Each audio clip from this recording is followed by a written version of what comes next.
Okay, चलिए आज हम लोग स्टार्ट करते हैं बच्चों। Limiting radius ratio. Limiting radius ratio बहुत ज्यादा से ज्यादा इंपॉर्टेंट है। एक्चुअली ये जो लिमिटिंग रेडियस रेशियो है ये काफी ज्यादा क्वेश्चंस, टाइप्स ऑफ प्रॉब्लम इससे रिलेटेड आते हैं। ये एक नया नया टॉपिक है, एक नया टॉपिक है। तो इस नए टॉपिक में जो है हम लोगों को कुछ चीजें जाननी होती है। पहले सिलेबस में ये नहीं था, काफी समय पहले, ये अब आया हुआ है, तो इससे ही ज्यादा से ज्यादा क्वेश्चन आते हैं। तो बच्चों इसका एक्चुअली मैं थोड़ा सा एक लाइन लिख देता हूं। इट इज द, मैं यहां पे लिख रहा हूं, it is the ratio of, it is the ratio of cation to radius of, ratio of cation to radius of anion,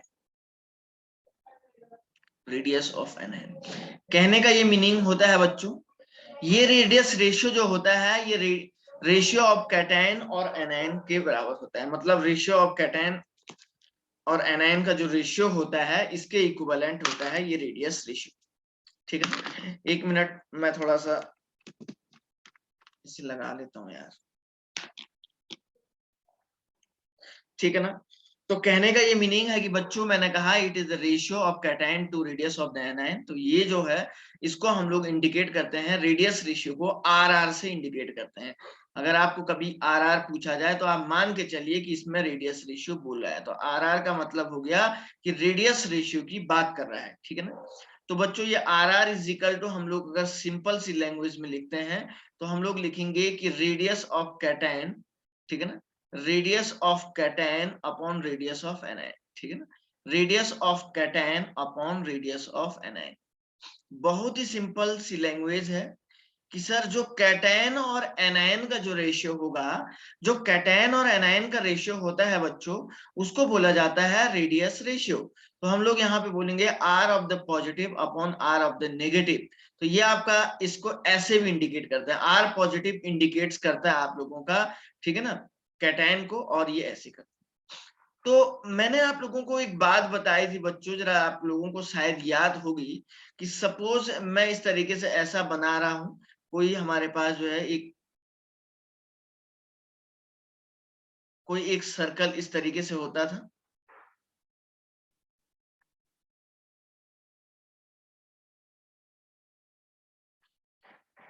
ऐसा एक सर्कल होता था और मैं एक सर्कल इसमें और ऐसे डाल देता था। ठीक है ना। तो ये एक सर्कल हम लोगों ने इसकी स्टडी की है सर पहले भी, और अभी भी हम लोग कर सकते हैं, कोई भी हमें कोई दिक्कत नहीं है। ठीक है ना।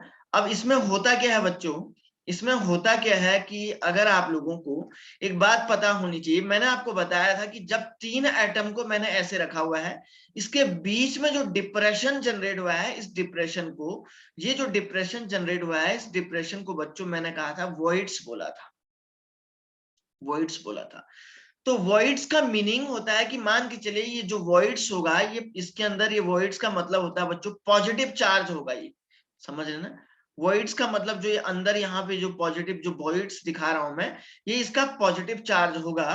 तो आप ये देख रहे हैं, और ये जो साइड से जो अदर सर्कल है इनको बोलते हैं ये नेगेटिव चार्ज होते हैं। एक पॉजिटिव चार्ज को तीन तीन नेगेटिव चार्ज इसमें क्या किए हैं, सराउंड किए हुए हैं। ठीक है ना, इसके चारों तरफ इस तरीके से है। ठीक है ना। तो बच्चों आप देख रहे हो जो यहाँ पे डिप्रेशन जनरेट हुआ है, इस डिप्रेशन को बोला जाता है कैटायन। बात समझ में आई। तो मैं इस कैटायन को, तो इस रेडियस रेशियो को ऐसा लिख सकता हूं क्या, radius ratio is equal to, मैं यहां पे लिख सकता हूं बच्चों radius of voids, radius of voids, radius of voids divided by, मैं इसको बोल सकता हूं रेडियस ऑफ एनायन। ऐसा भी लिख सकता हूं क्या, नहीं लिख सकता हूं। अच्छा, एनायन आप देख रहे हैं पूरे स्केलेटन में है, इस ये जो एनायन आप देख रहे हैं ये पूरे स्केलेटन में है।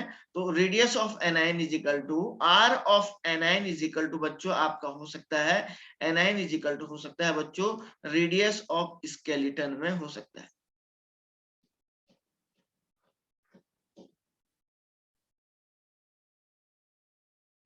तो radius of anion is equal to हो सकता है रेडियस ऑफ स्केलेटन के बराबर हो सकता है। ठीक है ना। तो radius of anion is equal to radius of skeleton भी हम बोल सकते हैं, क्योंकि यहाँ पे ये रेडियस जो है, क्योंकि ये जो रेडियस की बात कर रहे हैं ये पूरे स्केलेटन की रेडियस है, एनायन की रेडियस है, क्योंकि चारों तरफ पूरे स्केलेटन में हम बोलते हैं सर एनायन होता है। और बीच में जो छोटा सा डिप्रेशन होता है, बीच में बच्चों जो छोटा सा डिप्रेशन होता है ना, ये जो डिप्रेशन होता है, इस डिप्रेशन में हम लोग बोलते हैं कि सर ये रेडियस ऑफ जो है, ठीक है ना, वॉइड्स के इक्विवेलेंट होगा। बात समझ में आई क्या यहां तक सभी को? बोलो, से यस और नो। Yes sir. इसका स्क्रीनशॉट ले लो बच्चों जल्दी से।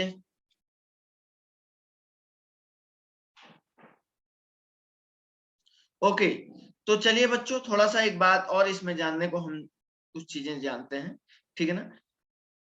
अब मैं यहाँ पे एक टर्म लिखने को जा रहा हूं कि देखिए, आप सबसे पहले एक चीज देख रहे हैं कि सर जब भी तीन एटम के बीच में, जब भी तीन एटम के बीच में कोई वॉइड्स बनता है, जब भी तीन एटम के बीच में बच्चों कोई वॉइड्स बनता है, तो उस वॉइड्स को बोला जाता है ट्राइगोनल वॉइड्स, ठीक है ना। जब भी तीन एटम के बीच में एक वॉइड्स बनता है बच्चों, उसको बोला जाता है ट्राइगोनल वॉइड्स, ठीक है। अब दूसरी बात मैं आपको बता देता हूं, जो रेडियस रेशियो की जो वैल्यू होती है हमेशा हमेशा हमेशा लेस देन या इक्वल टू 1 के बराबर होती है। अब जरा यहाँ पे देखना है ऐसा क्यों होता है, ये सब चीजें हम देखने को जा रहे हैं। तो देखो बच्चों, यहाँ पे जो मैंने ये स्केलेटन बनाया हुआ है, ये स्केलेटन हम लोग, मैं इसको एक बार फिर से इधर दूसरी जगह बना रहा हूँ। देखिए, इसी टाइप के एक स्केलेटन को मैं यहाँ पे बनाता हूँ, ठीक है ना।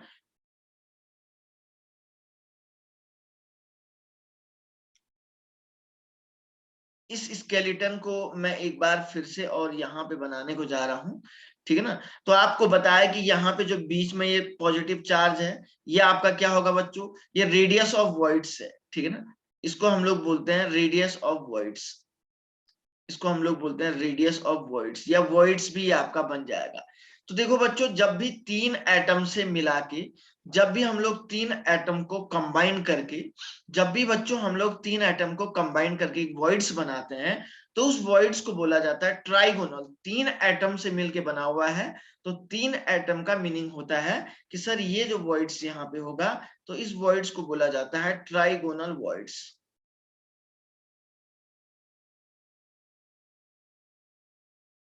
ट्राइगोनल वॉइड्स इसका नाम होता है, ठीक है ना। अब जरा ध्यान से सुनिए, सपोज मैं तीन स्ट्रक्चर अलग अलग टाइप के बनाता हूं और आपको कुछ दिखाता हूं। देखिए देखिए, सपोज, आइए कंसीडर करते हैं यहाँ पे,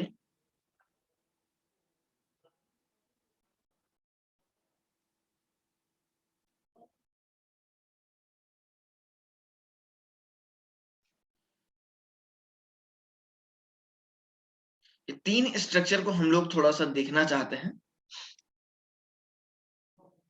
देखिए, एक में आप देख रहे हैं कुछ ऐसा है, और ये पॉजिटिव चार्ज इसके अंदर बिल्कुल फिट है। मैं इसमें कह रहा हूं कि बच्चों ये जो पॉजिटिव चार्ज है ये इसके अंदर बिल्कुल फिट है, ठीक है ना। दूसरा यहाँ पे देखिए,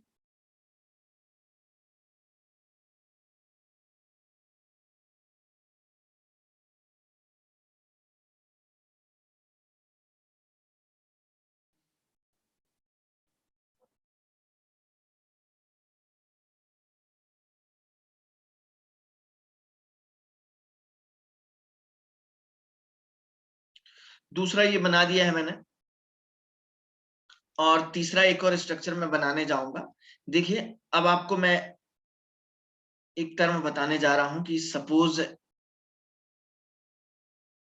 ये वॉइड्स है, ये पॉजिटिव चार्ज इसमें है, और यहाँ पे इसके चारों तरफ स्केलेटन लगे हुए हैं,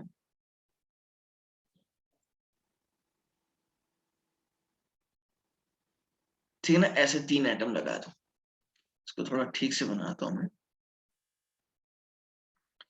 चलिए राउंड करके बना देते हैं।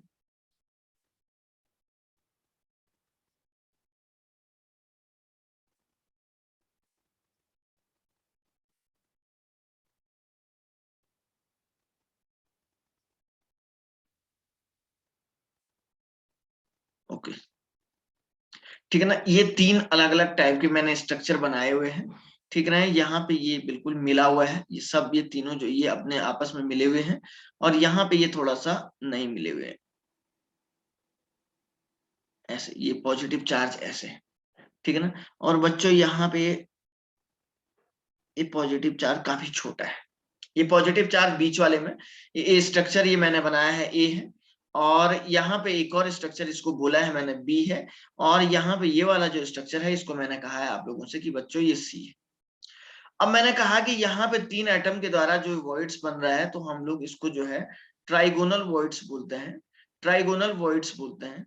तो अब एक हम लोग कैलकुलेट करते हैं, जो ट्राइगोनल वॉइड्स की जो रेडियस रेशियो की रेंज होती है, ये होती है बच्चों 0.15 से लेके 0.225 तक। अब ये आती कैसे है उसको मैं अभी कैलकुलेट करके निकालूंगा, अभी मैं इस बात को, ये वैल्यू को कैलकुलेट करूंगा, लेकिन ये कैसे आई है वो बाद में हम जानेंगे। लेकिन मैंने कह दिया है तो आपको मान के चलना है ये रेडियस रेशियो। बच्चों ये वाली जो वैल्यू है, इन दोनों के बीच में ये जो है इसकी रेडियस रेशियो की वैल्यू रहती है ट्राइगोनल वॉइड्स के लिए। ये आया कैसे, मैं अभी इसको डिराइव करके दिखाऊंगा आपको। तो ये वाली जो वैल्यू है बच्चों, ये हम बोलते हैं सर ये वाली मिनिमम वैल्यू है, और ये वाली जो वैल्यू है बच्चों ये मैक्सिमम वैल्यू है। अब लेकिन मिनिमम वैल्यू का मतलब ये हो गया कि ये जो वैल्यू होगी, ये जो वैल्यू होगी बच्चों, ये जो है किसी भी एटम के अंदर फिट होती है। मिनिमम वैल्यू जो होती है वो फिट हो जाती है हमेशा। ये जो मिनिमम वैल्यू है ये जो है बिल्कुल फिट होती है, और ये थोड़ा सा ज्यादा हो जाती है। तो वॉइड्स आपको दिख रहा होगा कि जो वॉइड्स वाला ए वाला है ये बिल्कुल फिट है। ये जो है तीनों एटम के बीच में मैंने यहाँ पे दिखा रखा है, ये बिल्कुल फिट है, जैसे ये मैंने यहाँ पे फिट किया हुआ है। सेम इसी तरीके से आप लोग इस स्ट्रक्चर को देखेंगे तो बच्चों ये बिल्कुल आपको फिट दिख रहा होगा। और यहाँ पे जो बी वाला स्ट्रक्चर है, इसमें जो वॉइड्स है वो काफी छोटा है, बहुत छोटा है, ठीक है ना। ये जो वैल्यू है, ये जो रेशियो है यहाँ पे है, ये बहुत छोटा है। यहाँ पे ये रेशियो है, ये इक्वल है, ये बराबर है बिल्कुल रेशियो। और यहाँ पे बच्चों जो वॉइड्स का साइज है ये बहुत बड़ा है, मैक्सिमम साइज की तरफ जा रहा है।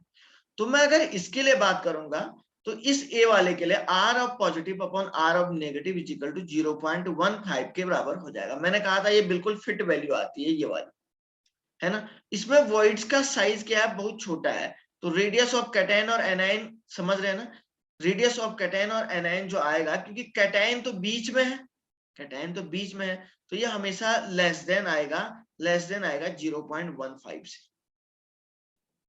और इसके केस में अगर मैं बोलूंगा radius of cation upon radius of anion is equal to less than equal to आएगा 0.225। अच्छा, अब ये बात आपको समझ में आ गया ना, ये वैल्यू मैंने कैसे लिखी हुई है। क्या किसी को इस बात से लेना, कुछ पूछना है तो पूछो सर। सर बी में तो 0.15 से कम है ना, पर आपने अभी तो बताया कि ट्राइगोनल वॉइड्स में आर की देखो 0.15 से।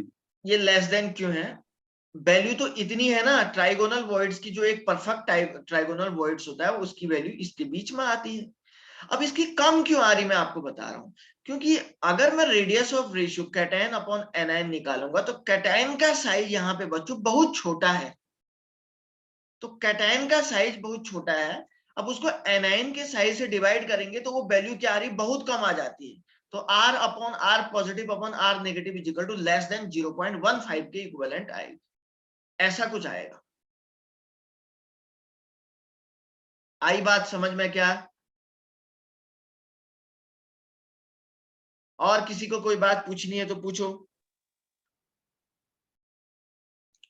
क्योंकि बच्चों आप देख रहे हैं कि सर यहाँ पे वॉइड्स का साइज बहुत छोटा है, छोटे साइज होने की वजह से इसका रेडियस भी ऑलरेडी कम होगा, तो ये एक परफेक्ट ट्राइगोनल वॉइड्स की तरफ नहीं जा सकता है, परफेक्ट ट्राइगोनल वॉइड्स की तरफ ये नहीं जा पाएगा।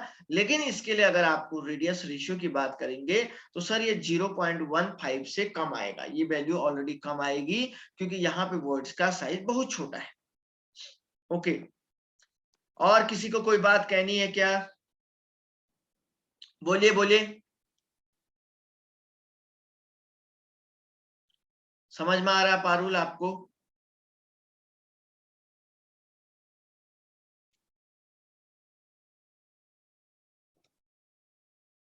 ओके, तो चलिए बच्चों इसका स्क्रीनशॉट ले लीजिएगा, थोड़ा सा और आगे बढ़ते हैं हम लोग फिर से। अब सर ये वैल्यू आई कैसे, इसके बारे में जानते हैं।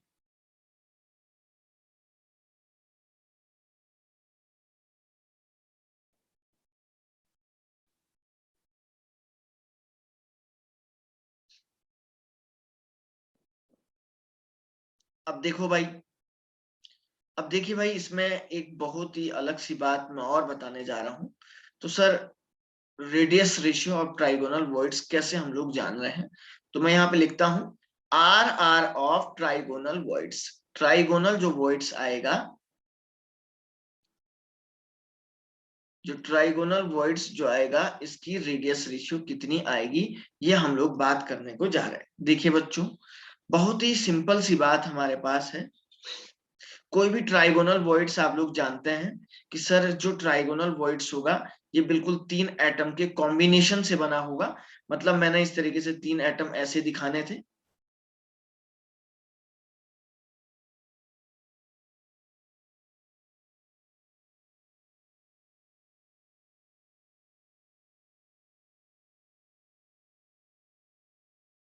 ठीक है ना? हम लोग यहाँ पे बात करते हैं कि सर ये जो वैल्यू आएगी, ये बिल्कुल 3 एटम के कॉम्बिनेशन से ऐसे आएगी। और यहाँ पे सर जो वैल्यू इस तरीके से बनेगा आपका, और यहाँ पे ये वॉइड्स बन जाएगा, इसके बीच में जो वॉइड्स बना हुआ है। ठीक है ना? अब देखिए, मैं इसको थोड़ा सा अलग तरीके से दिखाना चाह रहा हूँ, कि उम्मीद करता हूँ कि ये बात आपको समझ में आ ही जाएगी। देखिए, यहाँ पे ये एक डिप्रेशन है, ये एक डिप्रेशन आप देख रहे हैं बच्चों, जनरेट हो गया है। अब मैं यहाँ पे जो तीसरा एक एटम बनाऊंगा, अब मैं कह रहा हूं मैं तीसरा एटम नहीं बना रहा हूं, जो ये तीसरा एटम मैंने यहाँ पे बनाया हुआ है,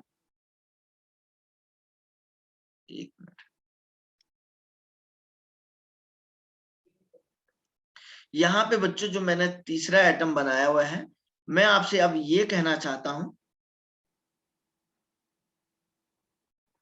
एक्चुअली जो तीसरा एटम मैंने यहाँ पे बनाया है, ये वॉइड्स को बनाया है मैंने।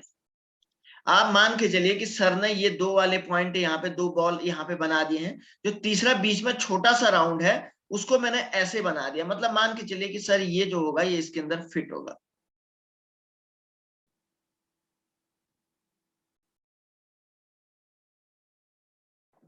ये जो तीसरा छोटा एटम मैंने बनाया है बच्चों, ये एक क्या बनाया है, ये मैं मान के चलता हूं, हम लोग ने ये बनाया है, ये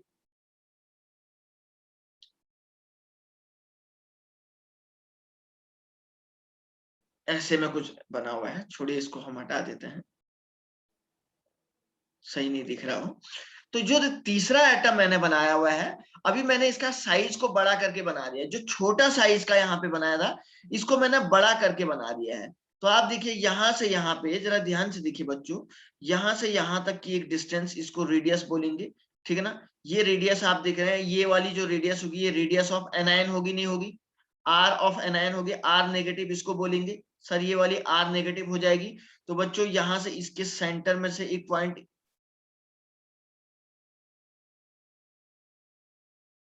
इसके सेंटर से हम लोग एक काम करते हैं, यहां से और एक ट्रायंगल बना देते हैं। बना दिया क्या मैंने एक ट्रायंगल? क्या सबको समझ में आ रहा होगा शायद? तो सर ये ए मान के चलो, सर इसको बी मान के चलो, सर इसको सी मान के चलो। अच्छा, एसी की जो डिस्टेंस होगी, तो एसी इज इक्वल टू क्या होगा बच्चों? यहां से यहां तक जो डिस्टेंस होगी, आर ऑफ नेगेटिव होगी। लेकिन इस पॉइंट से इस पॉइंट तक की जो डिस्टेंस होगी, वो आर ऑफ क्या होगी? आर ऑफ पॉजिटिव होगी, नहीं होगी? तो एसी इज इक्वल टू हम बोलेंगे R of positive plus R of negative के बराबर होगा या नहीं होगा? क्या ये बात सब लोगों को जो है समझ में आ रही है? एग्री है सब लोग इस बात से? आना आ रहा बेटा आपको समझ में? तो ये ट्रायंगल वाला दोबारा बता दो। ओके, देखो बच्चों, मैंने आपको बताया था, ये मैंने 3 एटम के बीच में एक छोटा सा पॉइंट रखा हुआ है, इसको मैं बोलता हूं ट्राइगोनल वॉइड्स मैंने बनाया हुआ है। ये जो ट्राइगोनल वॉइड्स है, ये वॉइड्स को मैंने अब इसका साइज थोड़ा सा इधर करके बना दिया, ये बड़ा साइज में बना दिया। लेकिन ये जो चारों तरफ के एटम है, ये तो मैंने बताया था ये एनायन होंगे। मैंने बोला था ना आप लोगों को, ये एनायन होंगे। ठीक है ना? यस मैंने सर। मैंने आपको बोला था कि बच्चों ये एनायन होंगे, और इस एनायन में ठीक है ना। ये जो एनायन की यहाँ तक सेंटर से यहाँ तक की जो डिस्टेंस होगी आर ऑफ नेगेटिव के बराबर होगी। ये आर नेगेटिव है, दिख रहा है क्या? ये आर नेगेटिव के बराबर हो जाएगी।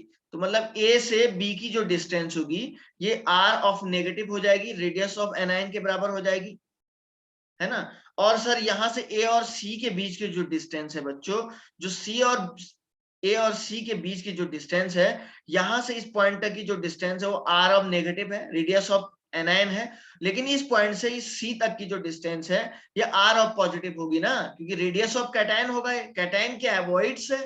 वॉइड्स क्या है? कैटायन है। अब समझ में आया बेटा? Yes sir. ठीक है ना। चलिए अब अच्छा, यहां तक अगर किसी बच्चे को कोई दिक्कत है तो मुझे पूछ लें।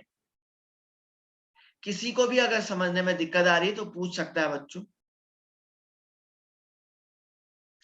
तो कहने का ये मीनिंग है कि सर अगर हम लोग जो है इसको ट्रायंगल में देखेंगे, किसी एक ट्रायंगल, इन ट्रायंगल आप देख रहे हैं ए बी सी में, ठीक है ना। एक ट्रायंगल हमने बनाया है, ए बी सी हमने बनाया है यहाँ पे, ठीक है ना। तो आप देखेंगे सर ये ए बी अपॉन क्या हो जाएगा? ए सी, या मैं इसको ऐसा बोलूंगा ना, बेस,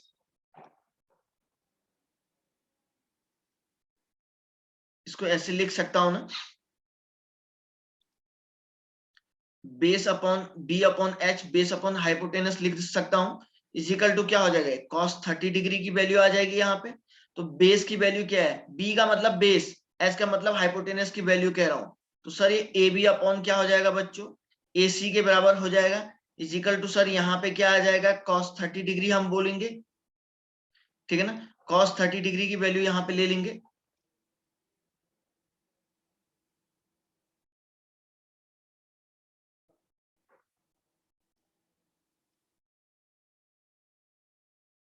ओके, तो हम लोग यहाँ पे क्या बोल सकते हैं सर? ये वैल्यू जो है कॉस क्या हो जाएगी? 30 डिग्री में आ जाएगी, ठीक है। अब देखो यहाँ पे, अब देखो बच्चों, हाँ, सर ये 30 डिग्री कैसे आया, एक और बार समझो।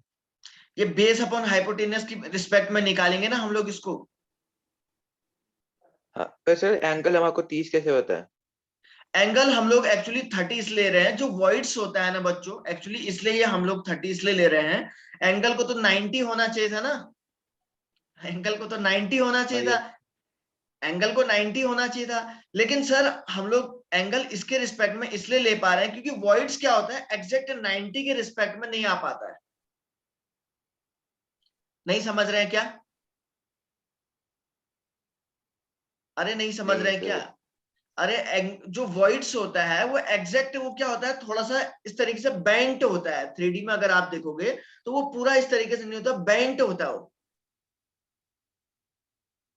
समझ में आ रही बात क्या? जी सर।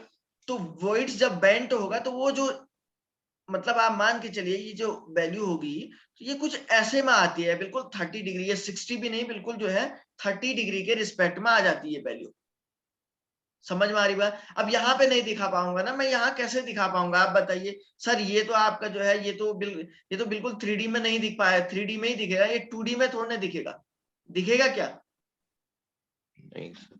अगर मैं इसको झुकाऊंगा तो उसके बाद एक एटम क्या हो जाएगा, ये वाला छोटा हो जाएगा, तो ये फिर उसके बाद इससे छोटा दिखना लग जाएगा, इसको ज्यादा झुकाऊंगा तो। या ऐसा लगेगा कि वो पूरा ही टेढ़ा हो गया ट्रायंगल, या कुछ ना कुछ ऐसा दिखेगा। तो वो एक मैंने एक हाइपोथेटिकल वे में इसको बना के रख दिया यहाँ पे।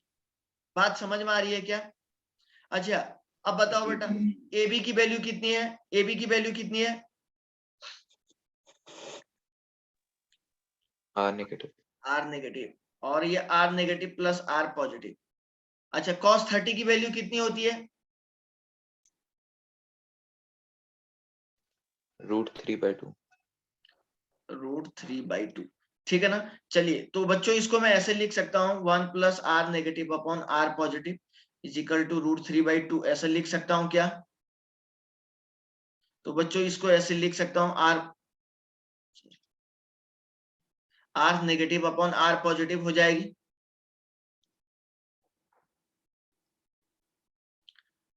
Are negative upon R positive is equal to, ये कितना हो जाएगा? √3/2 -1 हो जाएगा। तो देखो बच्चों यहाँ पे कितना आ रहा है ये वैल्यू, इधर पे देखिए ये कितना आएगा।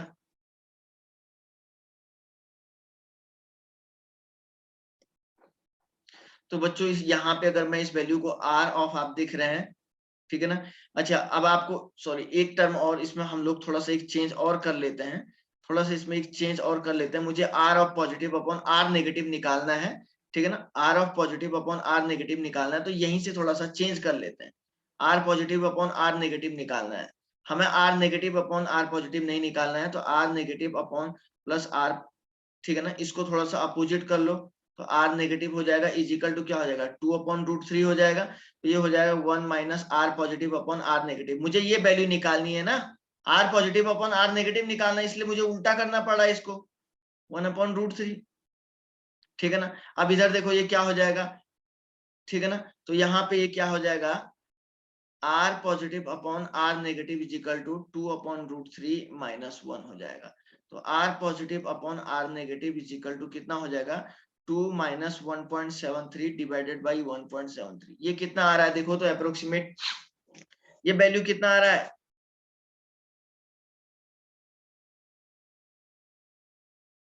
कैलकुलेट करो इसको।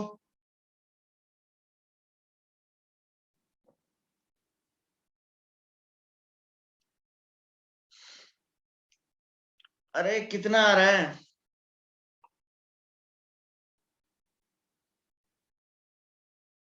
सर 0.15। अच्छा 0.15 के इक्विवेलेंट आ रहा है, इजिकल टू 0.15 के इक्विवेलेंट। अब आपको समझ में आ गया कि सर जो ये वैल्यू आई है यही तो हमारे पास minimum value of R R I थी या नहीं आई थी, लिखी थी ना मैंने, अरे यही लिखा था क्या। तो ये वैल्यू ऐसे, अब ये बच्चों ये वाली वैल्यू ऐसे आ गई, तो ऐसे करके हमें एक और वैल्यू निकालनी पड़ती है 0.0, ठीक है ना 225 वाली वैल्यू निकालनी पड़ती है। तो ये ट्राइगोनल वॉइड्स के लिए हो गई है। तो ऐसे ही बच्चों मुझे जो है 4 वॉइड्स के लिए, 4 टाइप के वॉइड्स के लिए ये वैल्यू निकालनी पड़ती है। 4 टाइप के वॉइड्स के लिए मुझे ये वैल्यू निकालनी पड़ती है। तो आइए देखते हैं सर ये कैसे, ठीक है ना। देखिए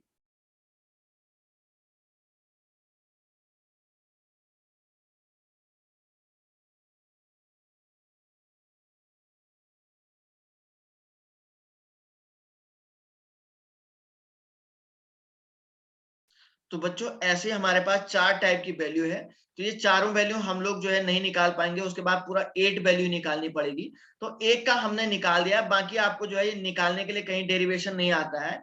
इवन ये डेरिवेशन ये वाला डिराइव फॉर्म आपके सिलेबस में नहीं है, आपको बस क्वेश्चन सॉल्व करना है। लेकिन एक मैंने आपको बता दिया, तो ऐसे ही करके हम लोग जो है वैल्यू को ऊपर नीचे करके, ठीक है ना, तो यहाँ से जो है कभी किसी का साइज बढ़ा के ये कम करके थोड़ा बहुत ये वैल्यू निकालना जानते हैं। तो ऐसे ही हम लोगों के पास ये 4 वैल्यू आती है, मैं वो चारों को यहाँ पे लिख रहा हूँ।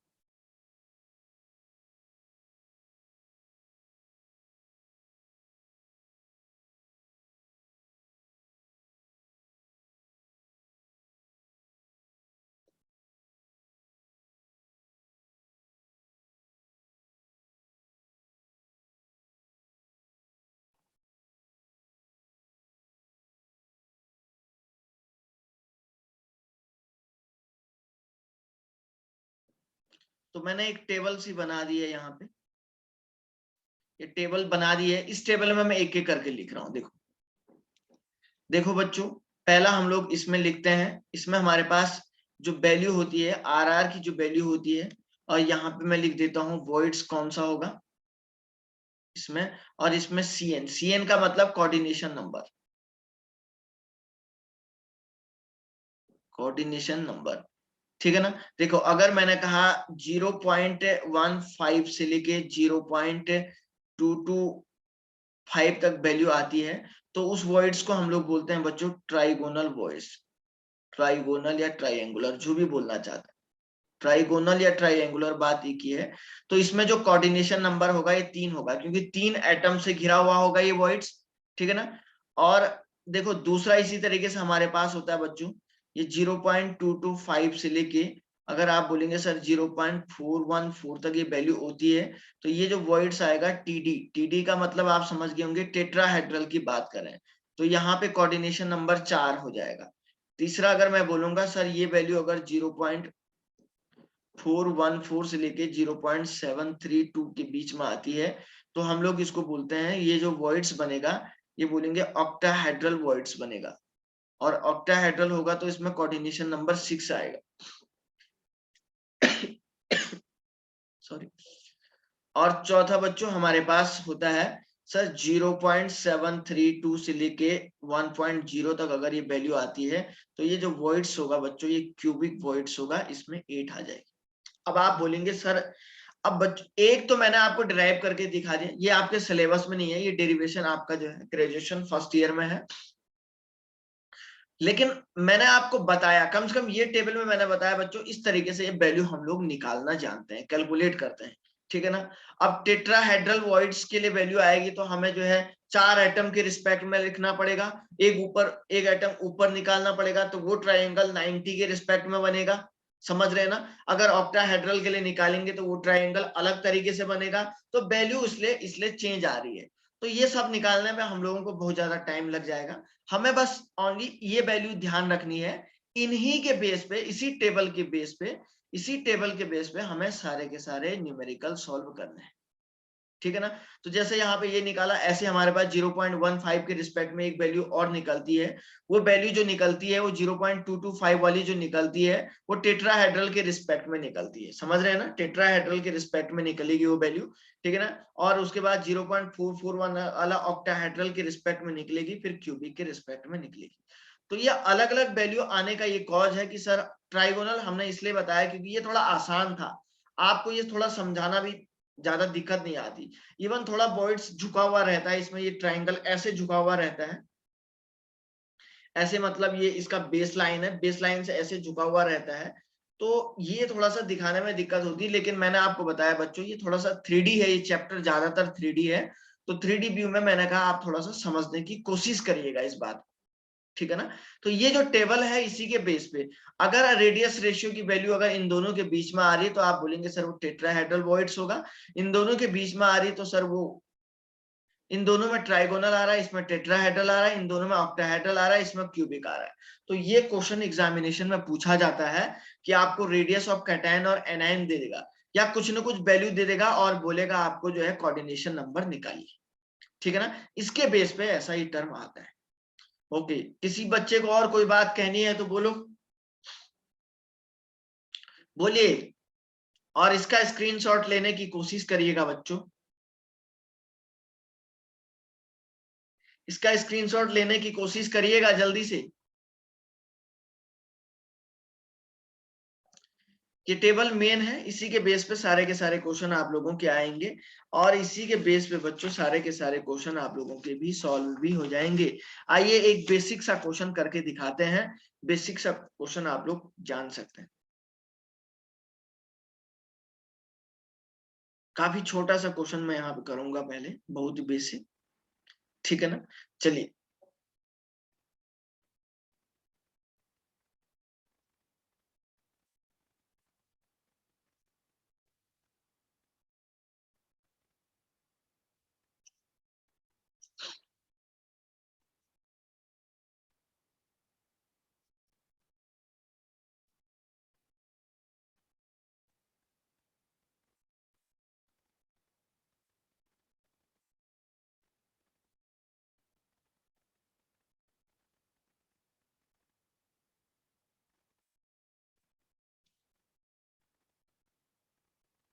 Question 1 is like this,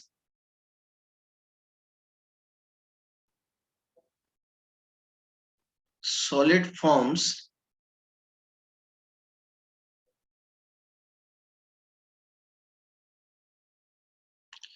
AB type of crystal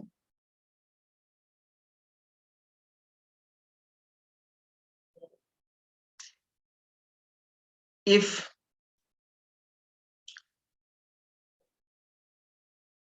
radius of, मैं यहाँ पे रेडियस लिखता हूं,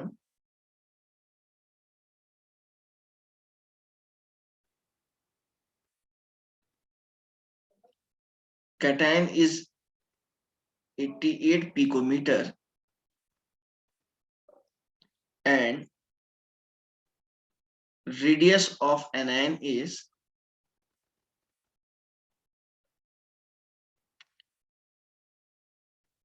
140 picometer. Calculate the coordination number. Coordination number को आपसे कह रहे हैं कैलकुलेट करिएगा। तो बच्चों जरा इसको करके दिखाइए जरा जल्दी से।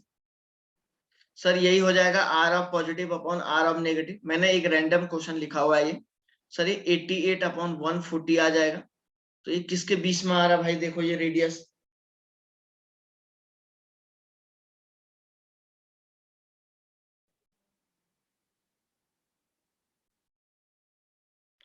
ये आ रहा है बच्चों आपका 0.62।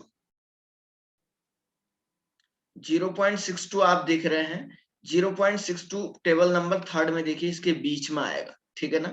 तो यहाँ पे जो कोऑर्डिनेशन नंबर हो जाएगा ये कोऑर्डिनेशन नंबर 6 हो जाएगा। तो सर जो वॉइड्स यहाँ पे होगा, ये वाला जो वॉइड्स होगा ये ऑक्टाहेड्रल वॉइड्स होगा। उम्मीद करता हूं कि आप लोगों को ये अच्छे से समझ में आ गया होगा। किसी को अगर कोई प्रॉब्लम है तो मुझसे पूछ सकता है।